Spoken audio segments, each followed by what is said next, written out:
Detective Comics 1078, Ram V writing with Jason Sean Alexander on the art.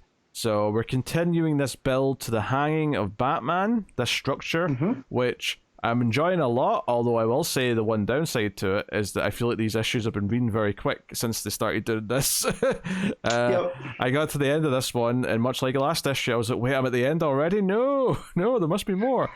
Which I do think means that in trade, this is going to read like an absolute treat. But, Batman's still been walked to the platform as the speech is being made about how... we're not hanging the man, we're hanging the symbol, because Batman's a symbol of the shadow that's over this city, because if you mask the problems, then therefore you're not facing them and you're just accepting defeat or something to that effect. And the art here is phenomenal. I think Jason Sean Alexander is one of the sort of the best new finds for me, I think, recently. Just so moody, a lot of atmosphere. My only critique... This is a very small critique in the art. I think it's actually halfway through the book, because we actually cut back to the hanging in the middle. Is they put a sack over his head at one point, but there's no pointy bits for where the ears would be, and that really annoyed me. So I'll dock it one minor point. Yeah, because those ears should be sturdy enough to hold up to a burlap sack. Yes, or just pierce it and stick through, like have a sack on but have the two ears coming out. Whatever method you choose, there should have been something. Yes. But I also love that the organs are still like, Asmer still hasn't got him. What the hell? Like they're kind of like, they don't know what to do because this has never happened before. So I kind of like that aspect of, a little bit of chaos is at play. Yeah, she says that, I can control what he's saying and sort of puppet his voice, which she does a bit later, but he's not been turned in the way that he's supposed to. And I kind of just chalk that up to the fact that Batman spent his entire life being a stubborn prick. And this time it's paying off. Yeah, the iron will of Batman. So... obviously it cuts back to... Well, actually, before we say that, we do see the Joker seemingly watching this broadcast in the distance, which...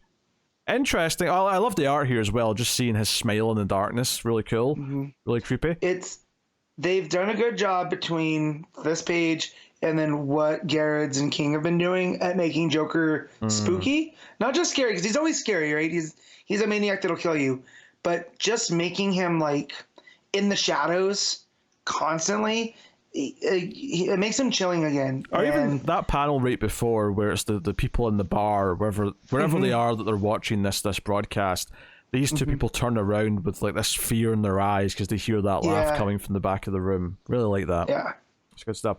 So obviously we cut back. We go for hours before the Batman is hanged. We're getting closer to it in the flashbacks, but we go back about a half a day or whatever, and honestly this issue reads very quick because it's all the different people involved in the plan, all just doing little bits of each of their assignments. So you've got Shoes. It's Ocean's 11. Yeah, you got Shoes and Chesser fighting the guys in the tunnels where the cages are. Again, the art looks great. I love how shadowy the mask is on Cheshire when she leans down at the end and tells the guard that if you ever threaten my daughter again, I will cut your tongue out and feed it to you in little pieces. Yeah. There's that, because then when you see Shoes' mask, right, it's bright and it's got almost like a smile to it. So the fact that he's contrasting her mom in shadow with this ominous threat, it's really good storytelling. Yeah, very good. Gordon's keeping an eye on the police. Catwoman's sort of lying in wait for whatever she's about to do. Yeah. And Cass is taking on a bunch of the bad guys, and this is a gorgeous couple of pages. You got the page of her running towards the bad guys, but then there's the page where it's just a bunch of white panels as if there's like a smoke bombs went off. So it's just Cass fighting the bad guys in silhouette. For a whole page. It looks so good. Really well done stuff. And the page after as well is really good. But she's with Mr. Freeze, because least we forget, Mr. Freeze was brought on board for this plan, and one of the bad guys, their foot snaps off because he's frozen the floor, and it's frozen the guy's leg. And Cass is like, hey, no killing, freeze. And he's like, no. The cold takes what it wants, but I'm not killing anyone. Maybe some light maiming, but no, Light maybe, yeah. no killing. So that's all fine. And that's all basically gets to the point where the family, the Organs, are debating, well, we've got trouble in the tunnels with the cages, we've got trouble where the engine is, that's where Cass and Mr. Freeze are going. What do we do? It's like, well, this is obviously some attempt to save Batman, and like that's our priority, but we also we can't, we don't want to look bad by having people like know about the cages, and we can't lose the engine, so send some people to go deal with it. And as this is happening, we see the truck that the bad guys were having as well, that Catwoman was watching. Azrael was inside the truck, and he comes out in his bat suit. Yeah, this is really gorgeous. It's just, like, the flaming sword with the Azrael armor is such a dope look, and then the way that Alexander draws it, with just in the shadows, but it has the red eyes. It just, oh man, that's a, as the internet says, that's a pick that goes hard. Yeah, and so this part is meant to be just, what was it, minutes before the Batman is hanged, right? Yeah. And it's showing that this is all to thin out the security around. So we don't know until she does the move. It turns out to be where Arzin himself is, but she's basically all these different distractions are so that the forces of the Organs will all be spread thin, and they'll all go to these different locations so that Catwoman can go in. And throughout the whole issue, she's been narrating about playing poker and how, like, you have to bluff, and it's all about sort of judging the other person. And yeah, it's the art of the bluff as told by Selena Kyle. And everything that she does goes into that.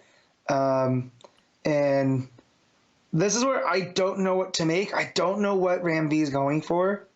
Is like, who's getting bluffed? Well, is Selena doing the... Yeah, I'm going to get to that. I'll just, before we move on to that conversation, though, I did forget to mention that Azrael takes on the werewolf. That's the werewolf. That's the cliffhanger at the end of his part, is that the werewolf wolfs up, and Azrael with his flaming sword and him are standing off against each other. And it's just the way that he talks, right? Because I always imagine Azrael talking like a maniac, like just yelling, and where he's like, "Yes, come," or almost he's like broken Matt Hardy, right? And he goes, "Yes, come now, Devil Beast. I can smell the bloodlust on your breath." Ramby gets to write this, and it doesn't sound bad, like. Just for all that stuff, and then they look at each other, and we get, Batman with the flaming sword taking on a werewolf. Like, 12-year-old me is so stoked about this. It's pretty good. I can't deny. But yeah, that's the big thing, is that basically Catwoman sneaks in and she grabs Arzin. Puts a knife around his neck, his throat, and talks to the mother and says, all right, free Batman, save Batman, stop hanging him, or I'm going to kill Arzin here. And this is actually a great payoff to all of the stories we've had, especially the flashbacks about his upbringing. Yep. Is that the mom goes, fine, kill him.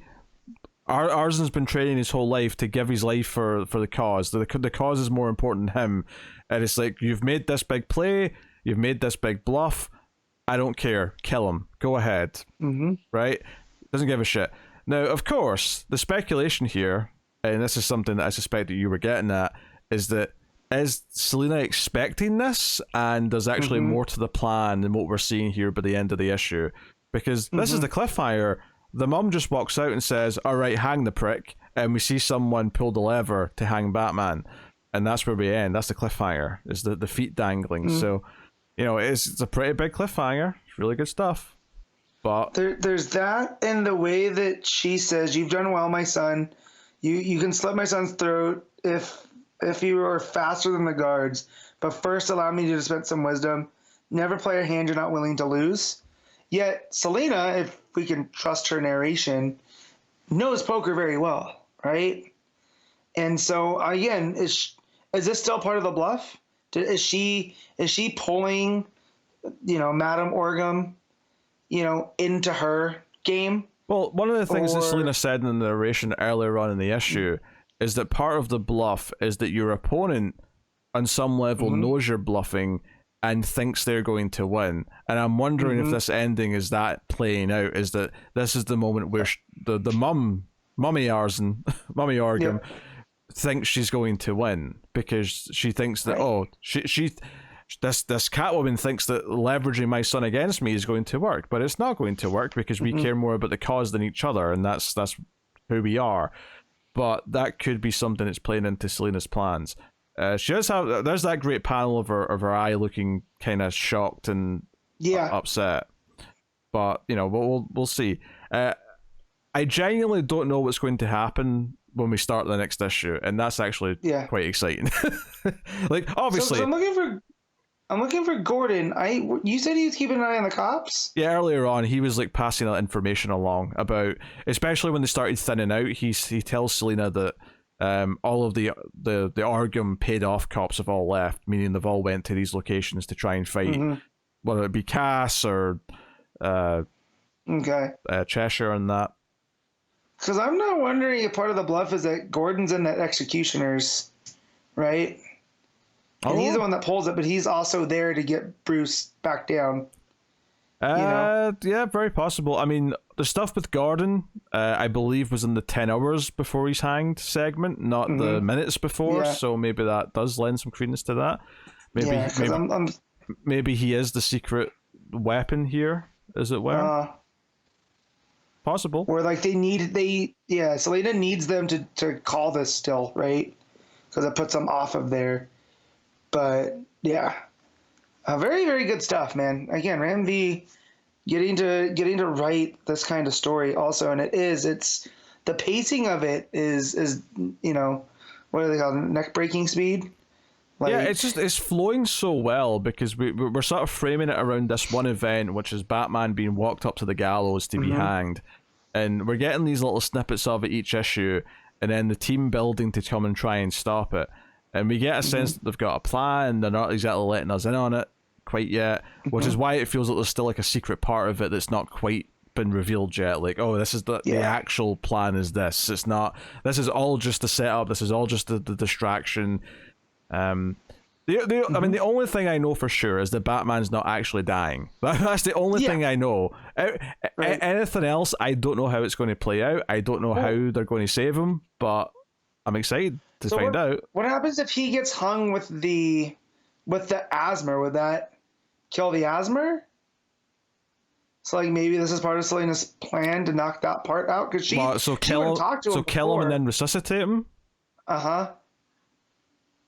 I don't know. Like, there's so many different options, because let's say they free Batman, they still have to deal with the asthma with him, So that's still something they have to knock out. It's still fine though. I mean, maybe it's as simple as like if they do get him back, like the idea is Selena helps him fight it by being there and sort of giving him a tether to the world, if you will.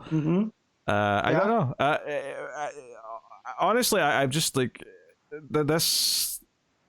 This is just such a fun, fast-paced thing, but at the same time, the actual weight of what it's doing and the Orgum's trying to make this example of like, hey, Batman is Gotham.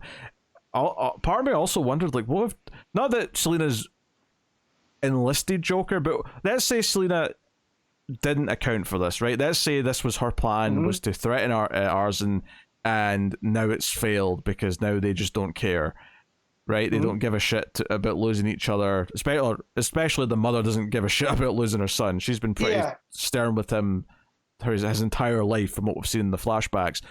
What if Joker is this weird wild card element since that he's been set up at the start of this issue? Now that could be in a vacuum, it could just be on its own to show that of course he'd be paying attention to this because he's the Joker. Right. But what if like he doesn't want Batman to die?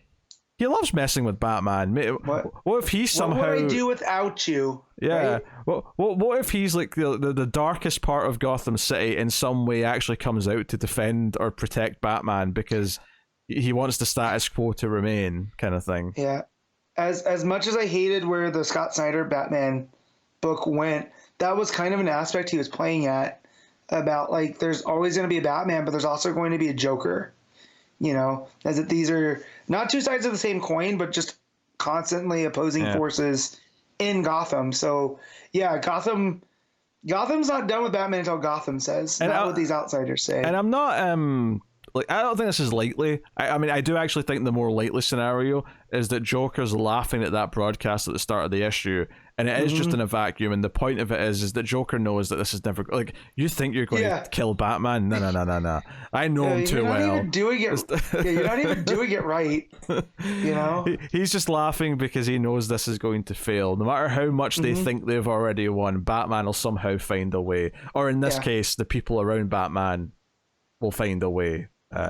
So like I like all the things that Ram V's playing with here. This has probably been my favorite arc of the run so far. I would say.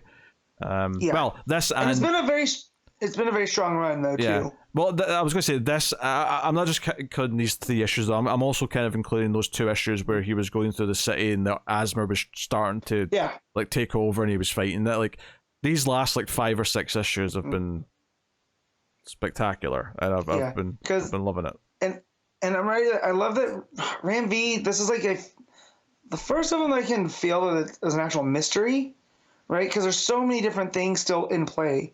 Like who was the ninja that came and talked to Selena? Like we still don't know that, you know. So we still don't know with Batman fighting the asthma and all these other unknown things. And I think it's a different kind of story that I'm used to from MV. Because like he's good at pulling out surprises, like in Swamp Thing, right? That make sense in the story, but like having like actual mysteries and how is he going to get out of this? Like it's very serialized. That's quite new, and he's really good at it. Yeah. No, this is a super exciting story. Detective Comics is on fire right now, and I mean that in the best way possible. Not it's burning. Well, actually, I suppose it's backups and shit, isn't there? Yeah, I never read the backup though, so I mean, if you did, this backup is it's that one character. What's her name? Aiko, who is working with Catwoman, and she's on a date with this girl named Bet, and they're at a zoo, and they see this leopard that's in the in the cage area, and Bet takes a phone call and she's like, "Oh, it's just business." And Aiko's kind of over like eavesdropping, and she's talking about this drug deal that's going to go off and it's going to be in front of a school. And Aiko points it out. She's like, "But a school?" And Bet's like, "Yeah, no, this is just business. Like what your family used to what you used to do. That's just I'm not afraid of getting my hands dirty." So they kiss and they go off, and Aiko goes back to her room and puts on a like Catwoman suit. The ears are a bit wonkier, and she goes and she breaks up this drug deal, and it looks like Catwoman is thwarting this woman Bet, and so Aiko's looking over as the drug deal is not going off as it is, and calls her and is like, "Oh, hey Bet.